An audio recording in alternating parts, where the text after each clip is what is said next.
In 30 minutes' time here on Radio 4, it'll be half an hour later. But first, let's join Radioactive. In half an hour's time here on Radioactive, it'll be 30 minutes later. But first, here's a repeat of the widely publicised and even more widely criticised Radioactive Flu Special. An in-depth look at the problems of the flu virus and all its symptoms, illustrated by song, dance, magic, and a lot of annotated medical diagrams. Also, a warning that the programme does contain a scene in which two medically trained adults demonstrate how to use a handkerchief. The programme is introduced by Sir Norman Tonsell. Thank you, at ease. As chairman of Radioactive, I felt it was about time that we put together a programme that benefited society in some way, brought in a lot of listeners, but most of all, brought in a lot of listeners. And so I looked around for a worthy cause which would alleviate suffering in the world and attract a lot of celebrities into the studio. Well, apparently the thing that causes the most suffering in the world is the Martin Brown show. But as no celebrity in their right mind would agree to come anywhere near him, although Giles Brandreth and Wincy Willis had both offered to do half an hour, I turned my attention to the thing which causes the second most suffering and hardship in the world, or third if you include the Nigel Pry show, the problem of flu and the common cold. This immediately struck me as a worthy cause because it affects over 15 million people. So if 1 in every 10 tunes in, it'll boost our listening figures quite considerably. Right, carry on.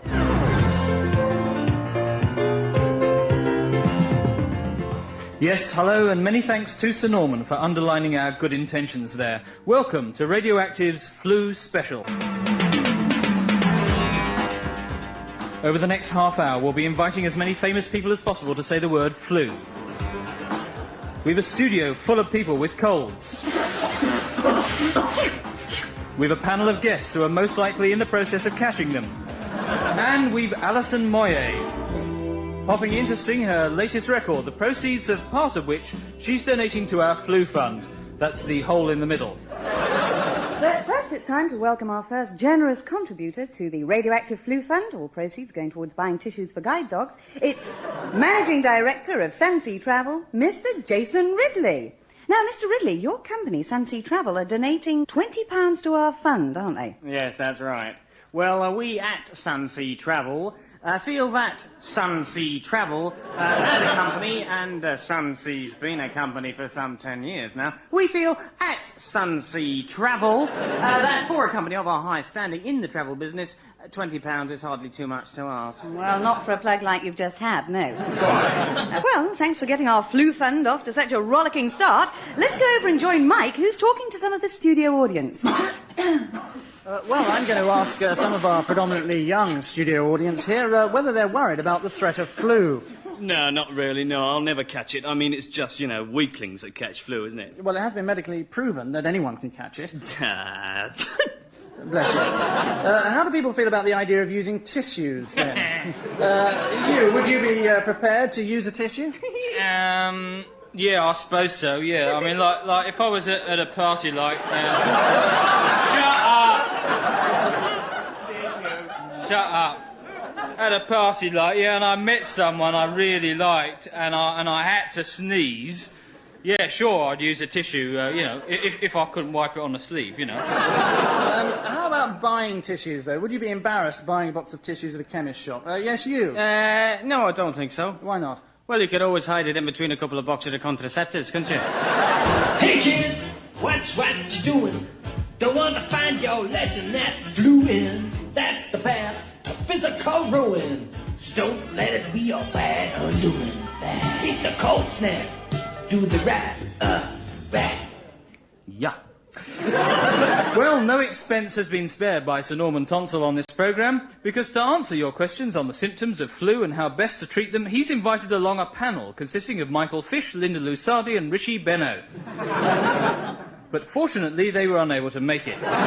So instead we have Anna Rabies and the Doctor. Hello. Hi. And Richie Benno. Good evening, everyone. And we'll be hearing a bit more from him later if we get really stuck. But let's take our first caller. Hello? On line 7. Oh. Hello? Go ahead, caller. I'd like to ask, is it true you can catch flu from a toilet seat? Doctor. I'd say not, unless the toilet seat has flu. God, you're pathetic. Hello, lovely, look. Of course you can't catch it from a toilet seat. It's about time this myth was exploded. There's absolutely no way you can catch flu from sitting on a toilet seat that someone who has flu has sat on before you. And that is fact. Oh. So it is still possible, is it? Dear, oh dear. OK, Rishi, what do you have to say about that one? Good evening, everyone. Right, thanks, Rishi. Brilliant idea. Having you on the show. Next caller on line 4. Hello, I was listening to the question from your last caller, and I was wondering, is it possible to catch flu from a toilet seat? That was the last question. Yes, I know, yes. Did you not hear the answer? Yes, the doctor said not unless your toilet seat has flu. Why, do you think yours does then? No. Good. But it had a terrible sneezing fit last week. Let's hear from somebody else. Good evening, everyone. Yes, not you. Thank you, Rishi. Line 6. Hello, I'm a chief surgeon at Guy's Hospital in London. Good. I have a practice in Harley Street and specialise in socially transmitted viral diseases. I've been listening to your programme and I was wondering... Yes? Is it possible to catch flu from a toilet seat? It's a flu special. It's a flu special. It's a flu special. Flu. Yes, as you say, we're taking it very seriously here. Well, with me now is design expert Kathleen Fishnet, and you've added your talents to the Fight Flu campaign by bringing out these T-shirts. That's right. Frankie says don't sneeze. And Frankie says use a hanky. And, of course, that's Frankie Goes to Hollywood. No, that's Frankie Howard. He's got a bit of cold at the moment. Yes. And then there are these boxer shorts. And they have special designer containers for the tissues. And what are they called? Pockets. I see. Well, also with us is a tissue manufacturer, Gregory Dines. Mr. Dines, people used to laugh at tissues, didn't they? Yes, but I think with our new range, they'll be laughing on the other side of their faces. And why is that? Because they're specially designed for people with lopsided faces. But, you know, a lot of people have been put off in the past by the stuffy image of the plain white tissue, and we're bringing out new colours all the time, especially designed to appeal to the young. Red, black, purple, yellow... Yeah, those are the extra large ones. That's right. Yes. And, of course, we've also given them rather more racy names. Naughty napkin, throbbing tissues, big nose, purple vein... Yes, thank you. Yes. Let's join Mike now and see what our predominantly young audience think about tissues. Yes, and let's begin with the tricky question of who should carry the tissues, the boy or the girl? The girl over there, would you carry a tissue? No, I wouldn't. Why not? Well, it would look really calculated, wouldn't it? I mean, if a tissue fell out of my pocket, a bloke would think I was the sort of girl who was, well, you're not really looking to catch a cold. Okay, boy over there. Well, it's up to the girl, isn't it? You wouldn't carry one yourself? No, it's unnatural. And what's wrong with your arm, anyway? Okay. So it seems that it's still the girl's job to carry the tissues, but what about using them? Well, Anna and the doc are here with us again, and together they're going to show us how to use one. Right, now to start, you just pull the tissue out of the box like this. Now, I'm sure that many of you have a box of tissues by your bed anyway, for other reasons. Yes, Anna, for doing your makeup, yes. Yeah, that as well. So, picking up the tissue, be careful not to poke your finger through by mistake. Now, I put it between my thumb and forefinger, and I place it either side of the nostril, like this. And now you're ready to sneeze. OK, Doc. So, after the sneeze is finished, you carefully remove the tissue, squeezing it a bit at the top so that nothing escapes, and then you roll it up into a ball and hurl it as far away from you as possible. Mike.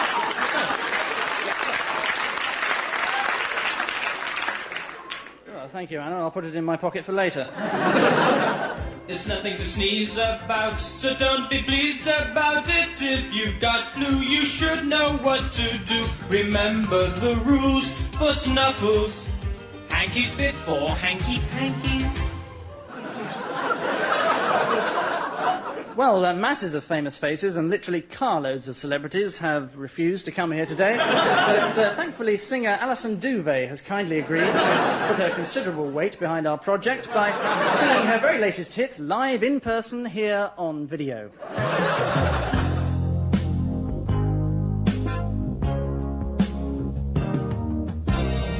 You look at me with dismay sometime.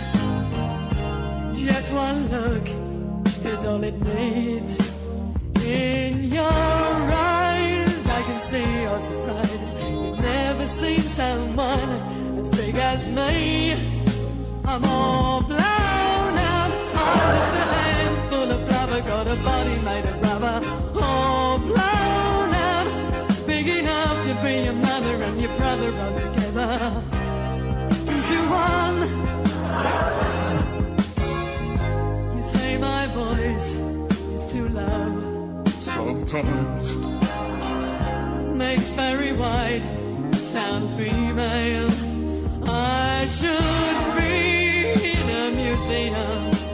Alison Duvet, half man, half whale, all blown out. I'm just a handful of blubber, got a body made of rubber, all blown out. It's so hard to stop a pushing and it's stopping everybody. All about. You go your way and I'll go your way and just to see if we don't get stuck in the doorway. I'm just a handful of blubber, got a body made of rubber, all blown out. I'm big enough to be your brother and your mother all together, all Thank you, Alison, a genuine all-round entertainer. So what exactly is flu? Here are some facts. Fact. Flu and colds are responsible for more illness than all other diseases combined. Fact. 75% of the population will catch some sort of cold this year. Fact. David Bowie's other name is David Bowie. Fact. I'm ticklish behind the ears. Fact. Yes, thank you very much. That's quite enough facts for the moment. But are young people sufficiently aware of the facts? Yes, young girl with a hand up. Yes, I knew about David Bowie. Yeah, I see, yes, that's sitting next to you.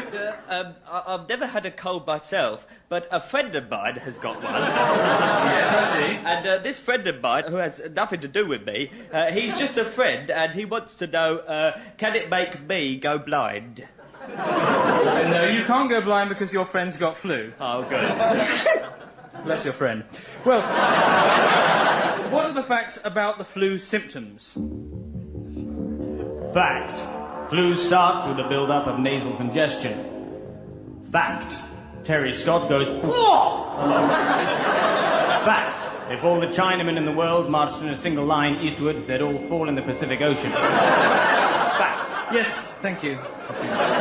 One thing seems clear from our discussion here today: the government is not getting its message across in the flu advertisements. This is an iceberg. If you sat on one of these, the chances are you'd get a cold bottom. And that's how flu can start, as easily as sitting on an iceberg. This government is committed to tracking down the flu virus, to isolating it and finding out exactly what it is. And then, when it's done that, it's going to privatize it. A little sneeze, a nagging cough, an itchy throat that hurts a lot. You'll find out all you need to know on our full special show. We've got the flu. Flu special show. When the radioactive rep were told of our plans to do this flu special, they wasted no time in getting hold of completely the wrong end of the stick and coming up with a documentary on the history of aviation. It was eventually decided, after a couple of seconds, that this was not a good idea. And so, instead, they have come up with a documentary on the hunt for a flu vaccine, which they have chosen to call World War Flu.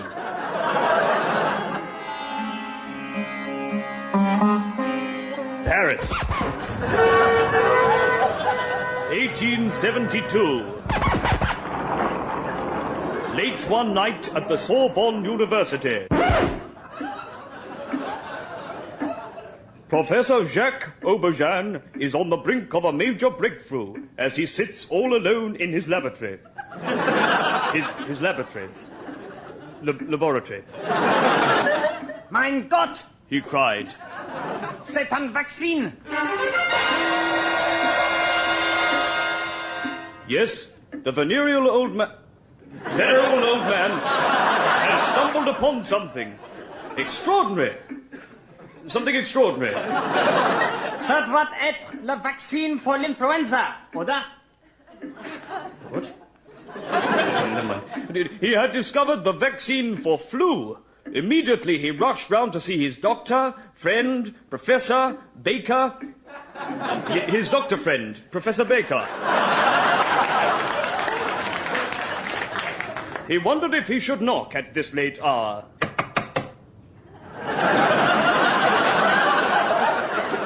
But decided against it. Preferring instead to gently lob a stone up at the bedroom window.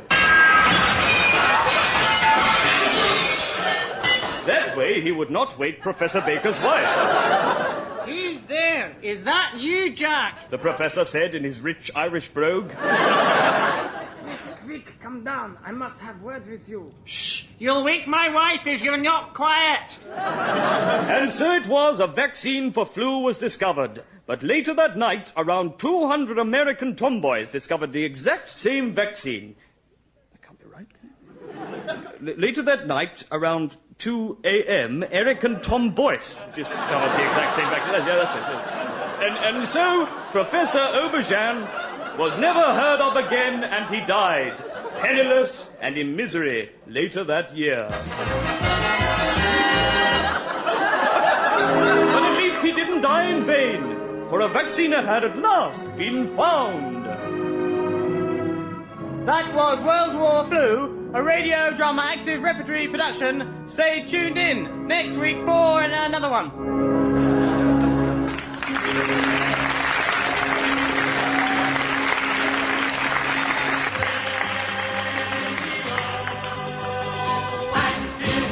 Hello, this is Simon Le Bon.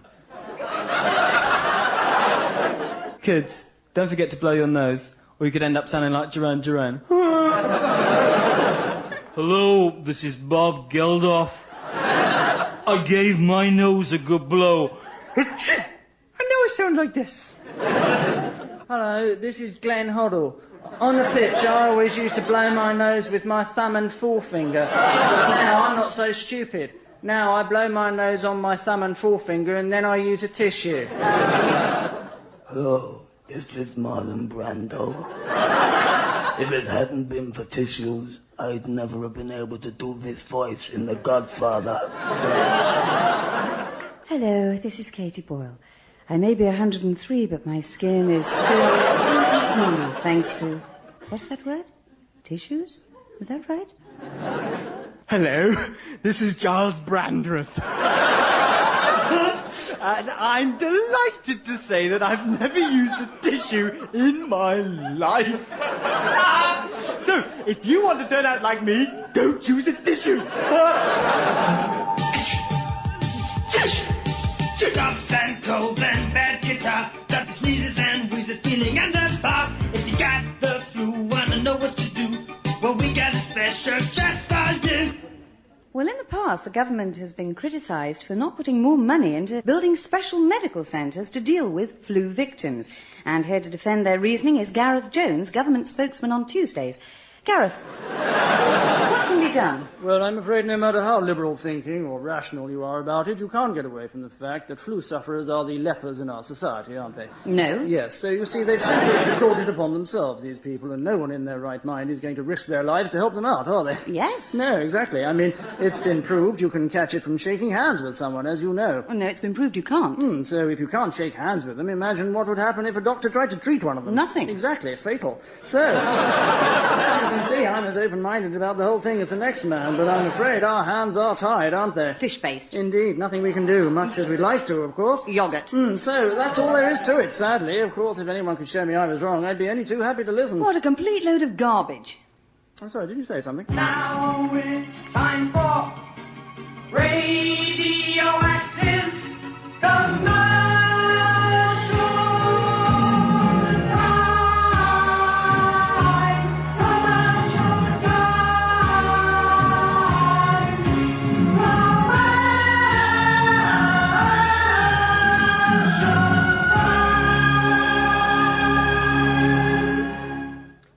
This is the listening bank, yes? I'd like a new kind of bank account, please. I'd like a fixed interest rate with no bank charges and an overdraft facility of up to £2,000. Oh, and none of those acidic letters either. I'll pay a monthly fee, fix in advance, and gradually pay it off as and when the funds become available. Right, thanks for listening. We weren't. Sorry, did you say something? I was saying this is the listening bank, yes? No, this is NatWest. You want Midlands round the corner. The new Midland bank account, not available from branches of NatWest.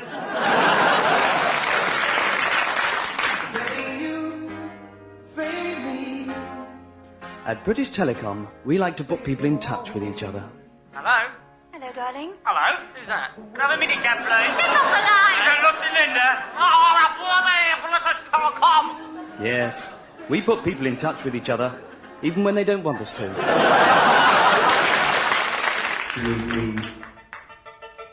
Special tells you what to do, boo, about flu, boo. That's why it's special, boo. Welcome back. Of course, we've already seen the advantages of tissues, but there's something that girls can now do for added protection, and that's to wear this Dutch cap. As you see, it fits over the head like this, with flaps covering the ears like so. And it offers complete protection if sneezed upon from directly above. So would any of you wear one of these? What are the flaps over the ears for? So would any of you wear one of these? What are the flaps over the ears for, then? No, well, no one's very keen on that idea by the sound of it, so let's turn our attention to an adapter and her handy tips for avoiding the cold this winter. It's a flu special. It's a flu special. It's a flu special. Flu. Avoid eating snow and sitting on blocks of ice. Tend more towards warm soups and sofas. If you are suffering from chilblains, immerse your head in a pan of boiling water. It may not do your head much good, but it will take your mind off the chilblains. If you're walking naked through the Cairngorms in winter, remember to take a sunbed for added warmth. If you have an old person living near you, check that they're all right, at hourly intervals, throughout the night. And finally, a good way of increasing body temperature, of course, is to make love. Be sure, however, that you have a bed handy and that you've been introduced. Influenza, what to do? It all depends. If you don't want it to give to your friends, tune into this flu extravaganza.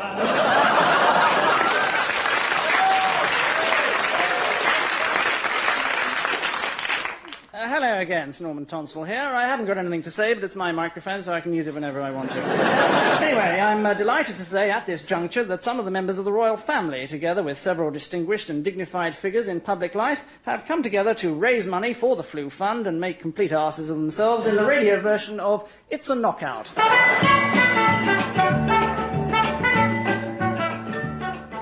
Your Royal Highness, what made you decide to organise this event today? Well, I really think it's time you did something about the problem of flu. It's something that I personally take very seriously, and I'm prepared to dress up as Bugs Bunny and drop my trousers to prove it. Yeah, for you with the bread rolls. Well, all sorts of leading figures in society are taking part today, and over here is the Bishop of Luton. What have you to do in today's games? Oh, well, for my game, I have to dress up as a silly old woman in a dress. And you're just about to go on? No, I haven't changed yet. Right. And over here I see the Lord Privy Seal. No, I'm sorry, it's a real seal, in fact. Oh, and I think that somebody's been hurt over there. Yes, they must have been hurt. I can hear Stuart Hall laughing. Well, lots of people doing their bit today, and with me is President Reagan's personal secretary. Yeah, I've just taken part in a tug-of-war dressed as a medieval knight, and the captain of my team was dressed as a giant carrot. Well, that must have been very unusual for you. Not really, no. I'm used to taking orders from a vegetable. Over here is a distinguished British politician. Do you think that today has been valuable? Oh, absolutely. I think we've been setting an example to young people today, showing them that they should learn the importance of doing something really worthwhile. Mm-hmm. Excuse me, I've got to go and push a giant marshmallow through an inflated toilet pipe. There's a gentleman over here in a very silly wig and tights. You've just done your bit, have you? Yes, I had to bang on a big wooden door with a big black stick and demand that they let me in. And what game was that, then? There wasn't in a game. I'm Black Rod and I've just opened Parliament. And finally, in this pen here are the gentlemen from the press. Have you enjoyed yourself today? Well, it's been a long day, but I think it's been worth it because a lot of money's been made. Yes, the Flu Fund has done very well. No, I'm talking about my overtime. How do I know if I've got the flu? I don't know. And if I have, what should I do? Search me. You can find out more, and I'll tell you how. Ring the radioactive flu special now. What? All right, indeed, yes. Well, with me now in the studio for a final and conclusive look at the problem of flu is MP Michael Poltrock, Patricia McLaughlin from ACTO, the Association of Cold Treatment Operatives, Christopher Coote from SAFE, the Society for the Abolition of Flu Epidemics, and finally we have retired Army Surgeon Major Cartwright from... Gwent. And what does that stand for? It's nothing, it's just where I live. Well, we're all here to talk about the nature of flu and its possible cure, so, Major, perhaps I could start with you and ask you about general symptoms. Worst person I ever served under. Who was? Admiral Hopkins. Right, well, perhaps I could not start with you, Major, and instead start with Gareth Jones. I think one way we can stop the spread of flu is to be far more conscious of hygiene and sterilisation. Sterilise things that have come into contact with the flu germ. No, sterilise people who've got it. Stop them breeding. It's the only way. But that's just like 1984. Yes, I know we tried it then, but we want to try it again. And would you carry this out? Well, I'm prepared to put my money where my mouth is. Well, I certainly don't want your money after it's been up your bottom. With something complicated here. What's that? This packet of biscuits, I can't get it open. Look, can I just make it clear that we're not talking about the housing situation here? No, we're not. That's right. Well, thank you. Yes. If I could just come in here. No, I'm afraid we're having a discussion programme. All right, I'll hoover later then. Yes, if you will. Christopher Coote. I've said all I have to say on the matter. Yes, you haven't said anything at all yet? Yes. Well, that's all I've got to say about it. Look! Yes, very clever, Major. You can take the orange off your head now. We've had a friendly and frank discussion. No, we haven't had a row. We haven't talked about anything. If I could just say that as an MP, I am very much hoping that by speaking slowly and seriously like this, and then raising my voice gradually but firmly, as if I'm saying something of great import, and then ending on a decisive-sounding note, I can guarantee that I can force a round of applause out of the mindless sheep in the studio audience here today. Thank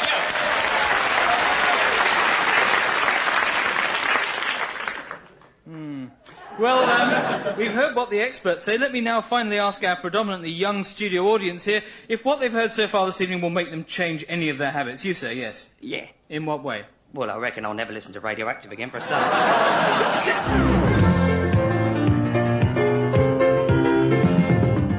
Radioactive was performed by Helen Atkinson Wood, Angus Deaton, Geoffrey Perkins, Philip Pope and Michael Fenton Stevens. Song by Angus Deaton and Philip Pope with guest singer Kate Robbins.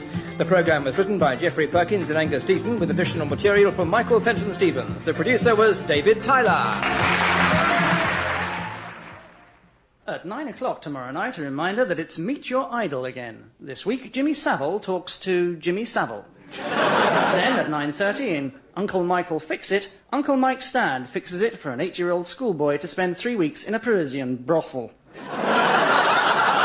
Followed at 10 by Oyvind Vinstra playing requests for music on the mouth organ in Organ Up. Finally, a reminder that as a special service for the hard of hearing, tune in to 9483 kHz medium wave, where all radioactive programmes are shouted.